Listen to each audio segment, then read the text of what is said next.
sekuat apapun suatu bangsa, sekuat apapun suatu kaum dan peradabannya, kalau sudah dia durhaka kepada Allah Subhanahu wa ta'ala, mendustai Nabi dan Rasulnya, Allah pasti hancurkan bangsa itu.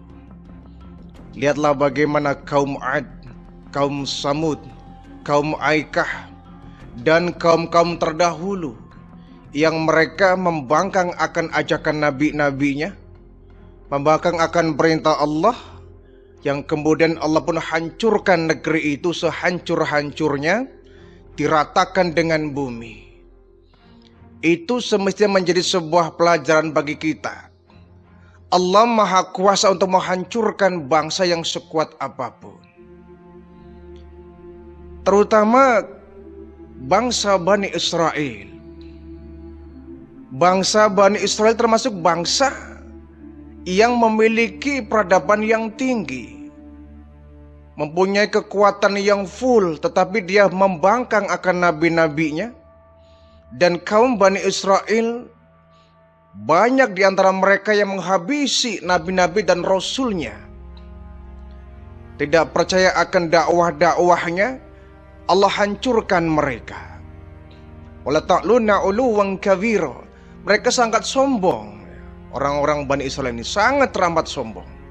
Saking sombongnya sampai mereka kemudian membunuh nabi-nabi dan rasul yang Allah utus untuk mereka. Nah, kaum Bani Israel ini sering sekali Allah ceritakan dalam Al-Quran ya. Allah memberikan bencana yang begitu dahsyat dan besar, tapi tidak kemudian kaum Bani Israel ini menjadi taat kepada Allah Subhanahu wa ta'ala. Akan tetapi yang Allah janjikan pasti terjadi, bahwa kaum Bani Israel pasti akan ada akhirnya, pasti akan ada masa hancurnya. Diceritakan bahwa di tengah-tengah komunitas bangsa Bani Israel ini hiduplah seorang yang kaya raya bernama Daniel. Dia sudah kaya, soleh, termasuknya orang yang suka membaca kitab Taurat ya, pengikut agama Nabi Musa. Dia suka dan rajin membaca kitab Taurat. Satu saat dia membaca kitab Taurat, dia terkejut dan kaget. Di dalam Taurat yang dia baca, dia menemukan satu keterangan bahwa bangsa Bani Israel, bangsanya, komunitasnya, kaumnya akan dihancurkan oleh Allah Subhanahu wa ta'ala. Nah, setelah membaca selesai, kemudian Daniel ini dia bermohon kepada Allah, ya Allah, sesungguhnya Engkau maha menentukan nasib kami. Kaum Bani Israel akan dihancurkan ya Allah. Baitul Maqdis akan diruntuhkan ya Allah. Nah, kemudian dia bertanya, siapa ya Allah orang yang akan memimpin penghancuran tadi? Siapa orangnya yang akan menghancurkan bangsa Bani Israel dan Baitul Maqdis ini? Jadi setelah dia membaca kitab Taurat, dia bertanya kepada Allah. Nah, setelah membaca itu dia tidur. Dalam tidurnya Daniel ini, orang yang kaya raya di kalangan Bani Israel ini, dia bermimpi Allah memberikan jawaban bahwa Bani Israel akan diserang satu saat nanti. Akan tiba satu zaman, satu waktu di mana bangsa Bani Israel akan diserbu, akan diserang dengan pasukan yang gagah berani. Sebagaimana yang Allah firmankan dalam Al-Isra ayat 5. Fa idza jaa wa'du ulahuma basna 'alaikum ibadan lana uli basin sadidin fajasu hilalad diyar. Wa kana wa'dan maf'ula. Bahwa apabila Allah sudah memberikan hukuman kepada bangsa Bani Israel, basna 'alaikum ibadan lana, kami akan bangkitkan kepada mereka hamba-hamba kami yang kuat. Akan kami datangkan kepada mereka bangsa Bani Israel hamba-hambaku yang kuat, ibadah lana, dari hamba-hambaku, uli ba'sing sadidin fajasu hilalad diyar, yang mereka akan menguasai kampung Bani Israel dan mereka merajalela ya. Wa kana wa'dan maf'ula, dan satu saat nanti ketetapan Allah pasti akan terjadi. Dalam mimpinya ini, Daniel diberikan tahu oleh Allah, wahai kaum Bani Israel, satu saat nanti kau akan diserang, akan dihancurkan, Baitul Maqdis akan diruntuhkan dengan satu pasukan yang kuat yang dipimpin oleh seorang anak yatim bernama Nebukadnezar. Setelah dia terbangun dari tidurnya, Daniel ini langsung berpikir, Allah memberikan jawaban bahwa Bani Israel ini akan diserang, akan digempur habis-habisan, akan diruntuhkan Baitul Maqdis ini oleh pasukan yang kuat yang dipimpin oleh anak yatim bernama Nebukadnezar. Aku harus cari tahu anak yatim ini. Akhirnya ketika dia bangun tidur, dia membawa perbekalan, membawa harta-harta benda yang banyak, uang yang banyak. Dia berkelana, sampailah dia ke negeri Babilonia. Sampai di negeri Babilonia, dia bertemu dengan seorang raja bernama Sanharib.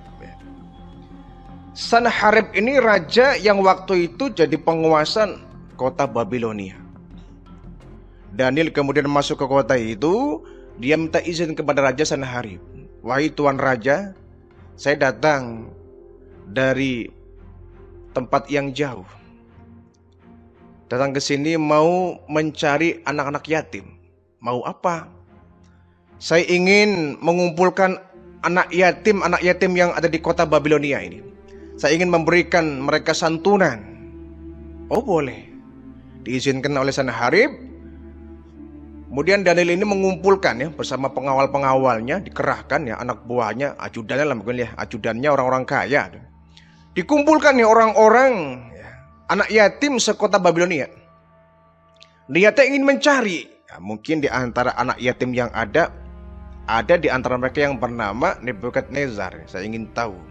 Kumpulkan ratusan anak yatim di situ, makan bersama, diberikan hadiah, tapi ditanya satu persatu, tidak ada di antara mereka yang bernama Nebukadnezar.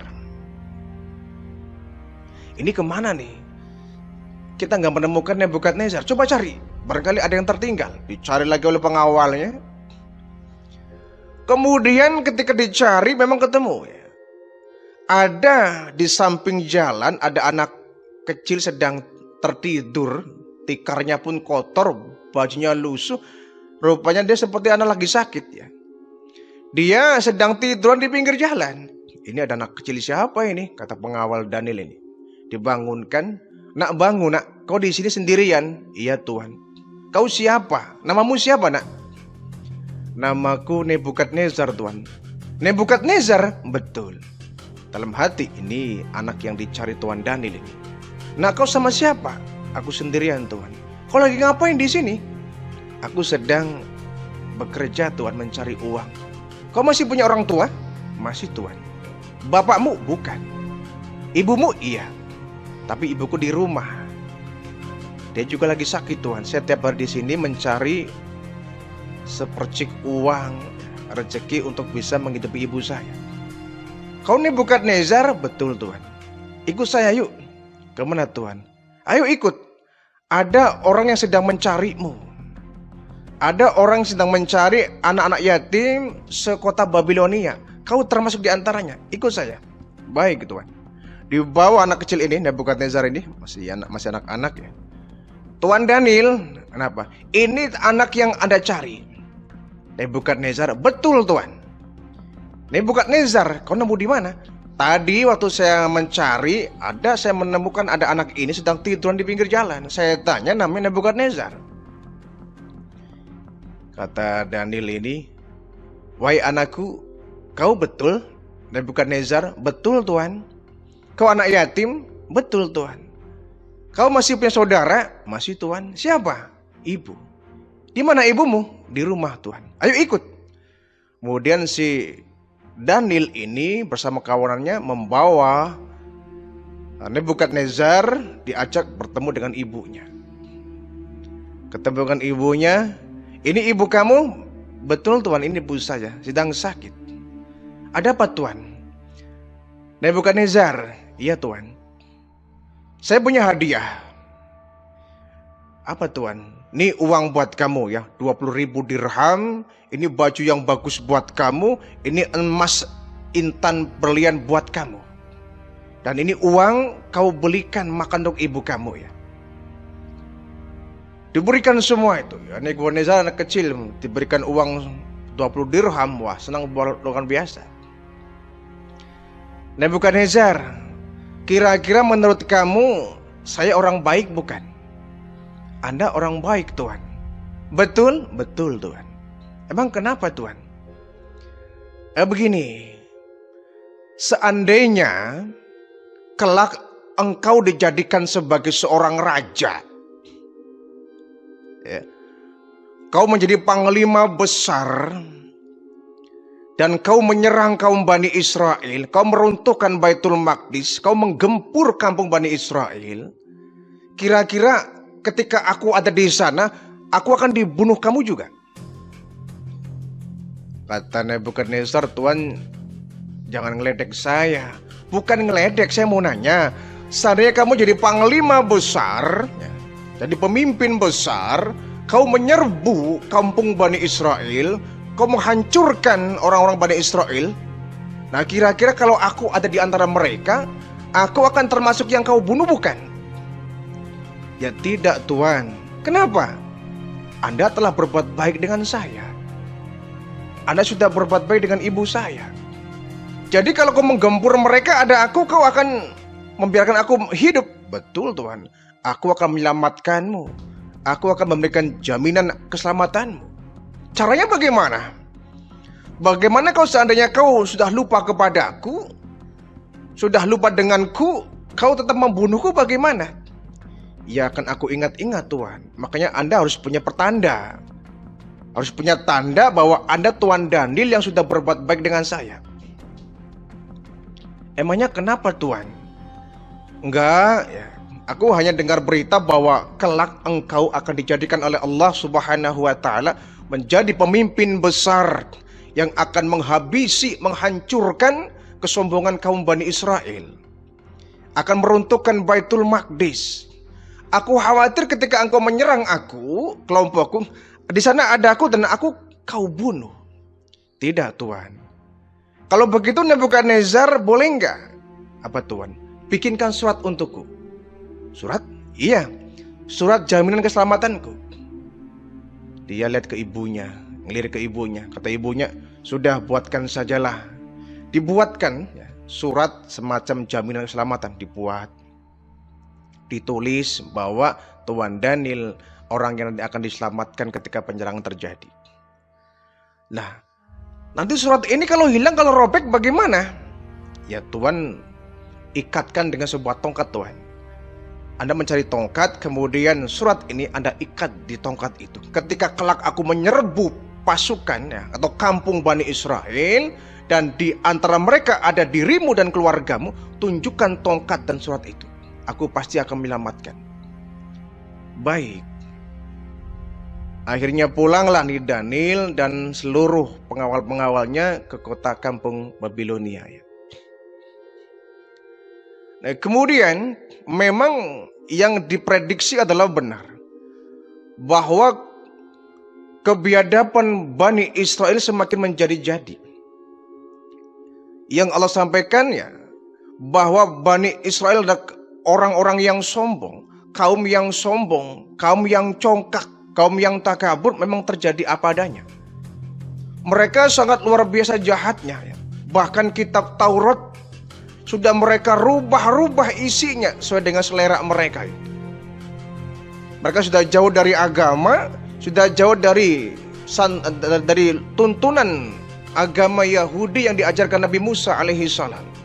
Mereka jauh dari Allah dan mereka sudah melampiaskan berbagai macam nafsu duniawinya ya.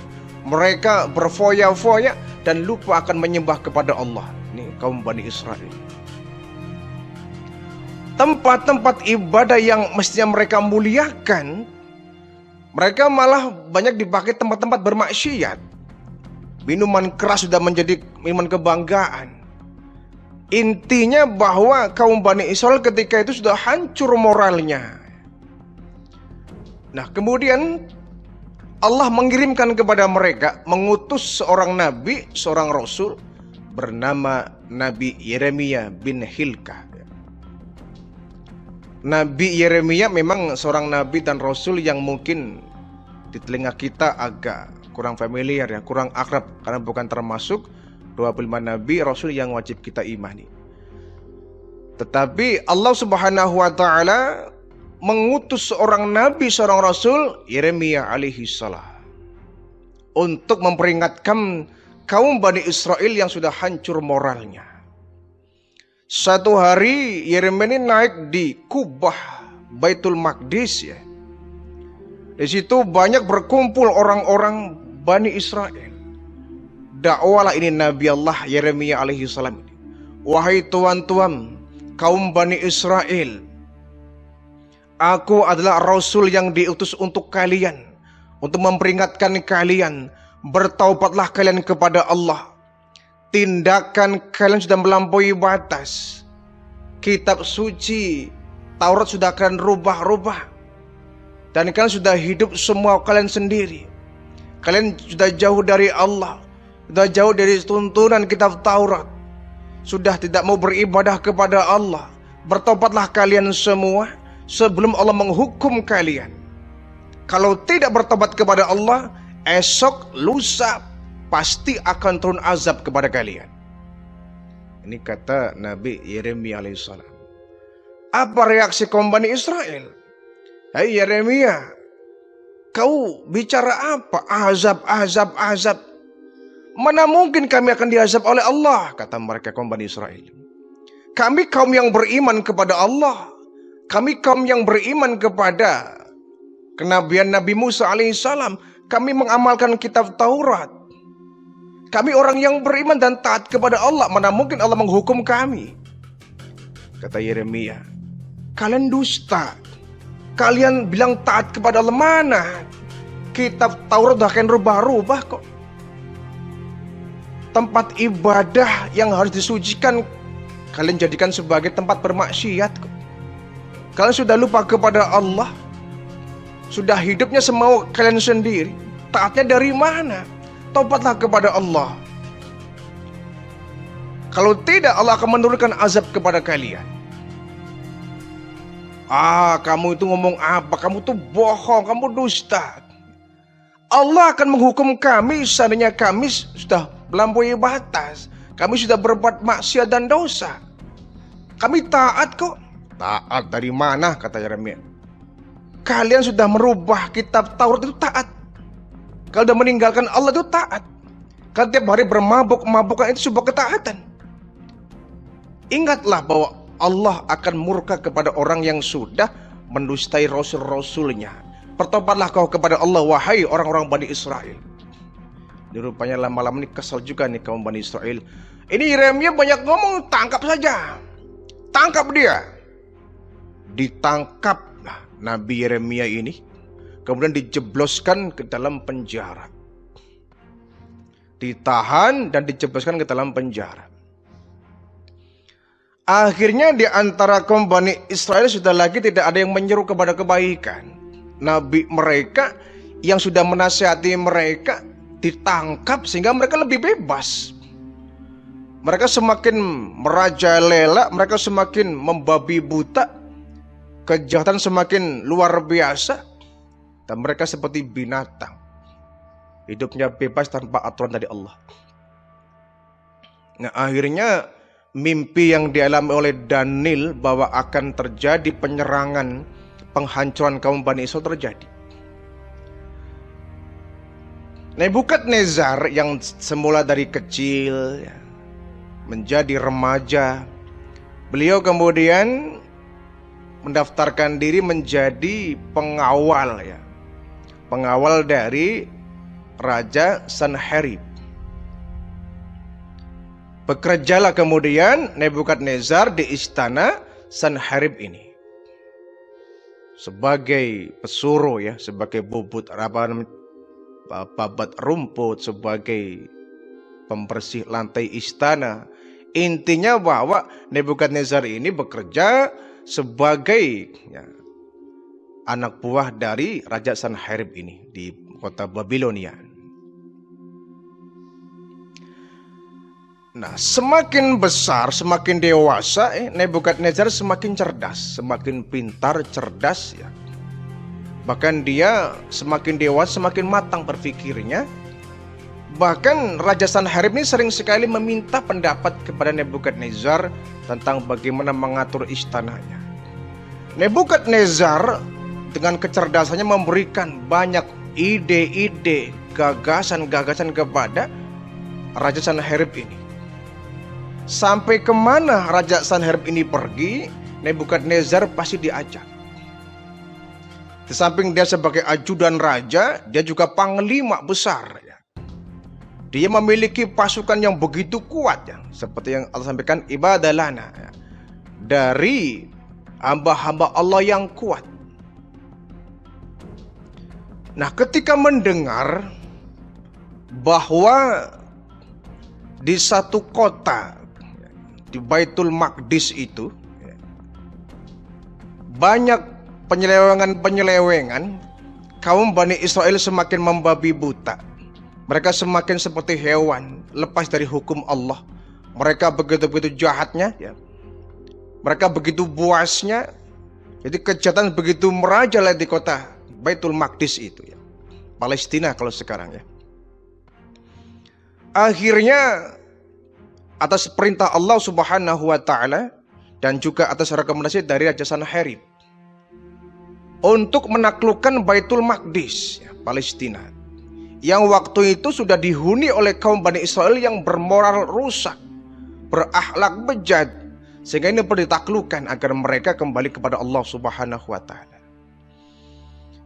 Satu hari kemudian Nebukadnezar membawa pasukan yang begitu kuat atas perintah dari Raja Sanherib. Pasukan yang begitu kuat, gagah berani dengan senjata yang lengkap datang dan menggempur kampung Bani Israel ini. Kampung Baitul Maqdis di Palestina ini. Digempur habis, ada yang dibunuh, ada yang ditangkap, ada yang ditahan.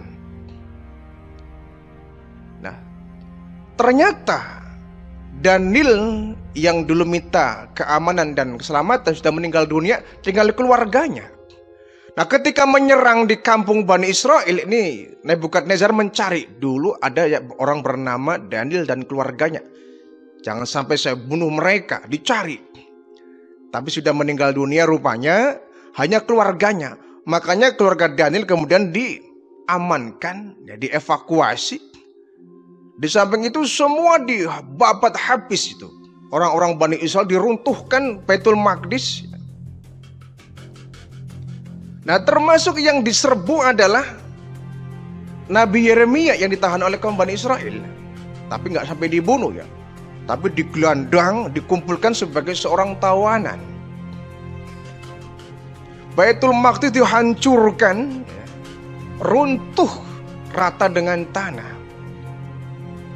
Sebagian orang-orang Bani Israel ditangkap oleh Nebukadnezar, dibawa ke kota Babilonia. Ada orang yang bilang, Tuan Nebukadnezar, ada apa? Di antara yang kau tawan itu, yang kau tahan, ada apa? Ada nabi, ada rasul di dalamnya. Ada nabi dan rasul? Iya. Siapa namanya? Yeremia bin Hilkiah. Yeremia, iya. Dipanggillah Nabi Yeremia ini, dibawa di hadapan Nebukadnezar. Wahai Nabi Allah Yeremia, kenapa engkau ada di dalamnya? Kenapa engkau ada di tengah-tengah kaum Bani Israel? Kau tertawan pula, kenapa kau? Sebelum engkau datang, wahai Nebukadnezar, iya, saya sudah memperingatkan kepada kaum Bani Israel ini bahwa mereka taubatlah kepada Allah, sembahlah Allah, murnikan zatnya, laksanakan perintah hukum yang ada di kitab Taurat. Tapi mereka membangkang. Oh begitu? Iya. Aku berdakwah untuk mereka sebelum engkau menyerang. Dan aku pun memperingatkan bahwa nanti kaum Bani Israel, kaum kampung Bani Israel akan diserang oleh pasukan yang besar yang akan dipimpin oleh dirimu, wahai Nebukadnezar. Kau tahu dari mana? Dari kitab Taurat. Kitab Taurat, iya. Akhirnya ini tawanan yang begitu banyak ya, diceramain sama Nebukadnezar. Wahai kaum Bani Israel, keterlaluan kalian itu. Ini nabi kalian loh, Yeremia, utusan Allah, Nabi Allah, Rasulullah yang memberikan kalian ilmu, memberikan kalian peringatan agar beriman kepada Allah. Kenapa kalian tidak mengikuti seruan Nabi Allah Yeremia ini? Diomelin dulu sama Nebukadnezar. Bawa mereka. Akhirnya seluruh pasukan orang-orang Bani Israel ditahan oleh Nebukadnezar, dibawa digiring ke kota Babilonia. Ya, kemudian Nebukadnezar bilang ke Nabi Yeremia, wahai Tuan Yeremia, Nabi Allah, sebaiknya Tuan ikut saya ke kota Babilonia. Anda akan saya jamin keselamatannya. Anda pasti akan selamat di samping saya. Kata Yeremia, wahai Nebukadnezar, ketahuilah yang memberikan keselamatan adalah Allah Subhanahu wa Ta'ala, bukan Tuhan. Jadi saya akan tetap di Baitul Maqdis ini. Silakan Tuanlah bawa semua orang-orang Bani Israel ke kota Babilonia. Baiklah kalau begitu, dibawa tahanan-tahanan dari kaum Bani Israel yang membangkang ini, dibawa oleh Nebukadnezar ke kota Babilonia. Adapun di Baitul Maqdis ini, kampung Baitul Maqdis ini atau Palestina ya nantinya, Nabi Yeremia tetap bertahan di sana. Dia bertobat kepada Allah ya. Dia menyesali, ya Allah, kenapa semua ini terjadi? Kaum Bani Israel begitu kerasnya, aku dakwai mereka enggak mau dakwahku, sehingga engkau hancurkan kampung Bani Israel ini, ya Allah. Bertobatlah, kemudian sujud di hadapan Allah Nabi Allah Yeremia alaihissalam ini. Dan diikuti oleh burung-burung walet itu. Burung-burung walet itu kemudian berterbangan, dia memutari reruntuhan dari Baitul Maqdis ini. Sehingga konon katanya di antara hewan yang dia boleh dibunuh adalah burung walet ya, yang dia ikut bersedih ya, ikut berputar-putar di atas reruntuhan Baitul Maqdis ini. Nah, sisa dari kampung Bani Israel yang sudah hancur lebur ini, ternyata masih ada orang yang masih hidupnya ya. Ada sisaan orang-orang yang masih hidup ya. Kemudian dia mengumpuli, ya, berkumpul mengelilingi Nabi Allah Yeremia alaihi salam. Wahai Nabi Allah, kita pindah yuk, kita hijrah. Kemana? Ke Mesir. Ini tempat sudah nggak aman. Ke Mesir, iya. Akhirnya dibujuk, akhirnya maulah Nabi Yeremia diajak oleh orang-orang Bani Israel yang kala itu tersisa masih ada yang hidup ya. Tidak ditahan, tidak pula dibunuh. Jadi masih tersisa. Kemudian mereka berombongan membawa Nabi Yeremia ke kota Mesir. Sampai di Mesir hiduplah mereka ya bersama Nabi Yeremia alaihi salam. Ternyata kabar bahwa Nabi Yeremia pergi ke Mesir didengar oleh Nebukadnezar. Ya. Nah, kemudian Nabi Yeremia ini hidup bersama orang-orang Mesir, ya, orang-orang sisaan dari Bani Israel yang tinggal di kota Mesir. Disitulah beliau berdakwah, wahai sisa ya kaum Bani Israel, ya, hendaknya peristiwa dulu menjadi sebuah pelajaran buat kalian. Jangan pernah kau membangkang akan perintahku, akan perintah Allah Subhanahu wa Ta'ala. Jangan pernah akan bermaksiat dan durhaka kepada Allah. Kalau tidak, Nebukadnezar akan datang ke Mesir, akan menyerang kota Mesir ini. Nah, kebetulan di kota Mesir ini ada raja namanya Nasya bin Amus ya. Raja yang hidup di tengah-tengah kota Mesir ini. Tenang Tuan Yeremia, Mesir ini kita punya seorang raja kok, Nasya bin Amus. Dia juga orang yang baik kok. Tuan tinggal di sini dan Tuhan akan kami berikan perlindungan. Jangan lupa, yang melindungi bukan kamu. Aku selamat, aku hidup bukan karena tapi Allah yang menjamin hidupku. Iya, kami tahu, tapi tinggallah di sini. Tetapi lagi-lagi nih orang-orang sisaan Bani Israel ini kembali nakal ya. Kembali dia berbuat maksiat, berbuat dosa, mengingkari kitab Taurat. Akhirnya Nabi Yeremia kembali menyampaikan peringatan. Wahai kaumku, aku sudah bilang, peristiwa dulu ya, di Baitul Maqdis jangan terulang kembali. Kau jangan bermaksiat. Kau harus taat kepada Allah. Kalau tidak, kau akan diserang oleh pasukan Nebukadnezar. Kau akan mati di sini. Tenang Tuan Yeremia. Kita kan punya Raja Nasya bin Amus ya. Raja yang nggak akan pernah dikalahkan oleh siapapun, termasuk Nebukadnezar. Jangan sombong, kata Nabi Yeremia. Jangan sombong. Nebukadnezar, dia memiliki pasukan yang begitu kuat. Dia juga orang yang taat kepada Allah. Dia punya satu kerajaan yang begitu besar. Kalau dia datang ke sini, menggempurmu habis kau di sini, nasibmu akan sama seperti bangsa di Baitul Maqdis waktu itu. Itu peringatan dakwah yang diberikan kepada Nabi Yeremia. Akhirnya Nabi Yeremia membawa kaumnya ya, ke tepian sungai Nil. Kalau kalian bermaksiat kepada Allah, ingat ya, Allah akan murka kepada kalian dan Allah akan mendatangkan Nebukadnezar ke tempat ini, hancur kalian. Enggak mungkin Tuhan, tenang sajalah ya. Kita orang-orang kuat kok. Akhirnya waktu itu Nabi Yeremia membawa 4 butir batu ya, ditanam di beberapa sudut. Tapi ingat ya, kata Nabi Yeremia, aku sudah memperingatkan bahwa kalau kelak nanti kalian akan berbuat durhaka kepada Allah, Nebukadnezar akan datang ke sini dan akan menyerang kalian, dan 4 batu ini akan dijadikan sebagai istananya. Tapi ya namanya juga kaum Bani Israel ya. Didakwai, diperingati, tetap membangkang. Kemaksiatan di mana-mana tetap terjadi ya. Mabuk ya, pelacuran, minuman keras sudah menjadi pemahaman sehari-hari. Itulah barangkali gambaran dari kaum Bani Israel ya. Diperingatkan oleh ribuan nabi pun tetap membangkang. Akhirnya ketika mendengar bahwa Nabi Yeremia ada di tengah-tengah kaum Mesir ya, kota Mesir, Nebukadnezar datang. Nebukadnezar datang membawa pasukan yang begitu kuat ya. Kemudian terjadilah peperangan yang kedua. Setelah Nebukadnezar perang melawan orang-orang di Baitul Maqdis, kali ini dia berperang melawan kaum Bani Israel di kota Mesir. Karena sudah diperingatkan, lagi-lagi mereka membangkang, bermaksiat. Tapi mereka, kalau Nebukadnezar ke sini kami siap perang kok. Kami siap perang.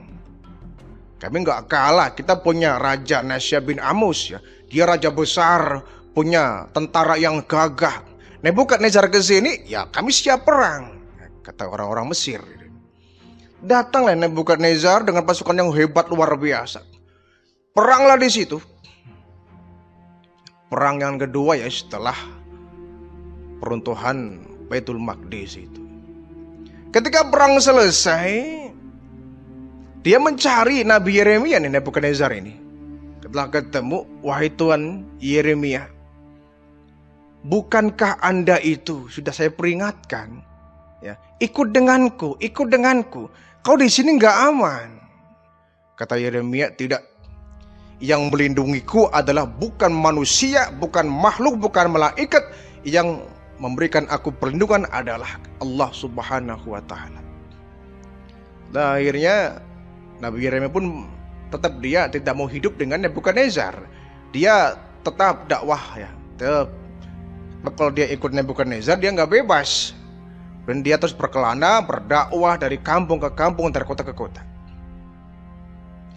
Sementara batu yang tadi diletakkan oleh Nabi Yeremia betul ya. Wahai Tuan, kata Yeremia, aku akan pergi dari sini. Aku sudah memperingatkan kaumku agar taat kepada Allah. Ya. Kalau tidak mereka akan diserang oleh pasukanmu. Dan ini buktinya. Aku menyiapkan 4 batu yang kau jadikan istana kelak. Kau mau kemana Tuhan? Aku mau pergi.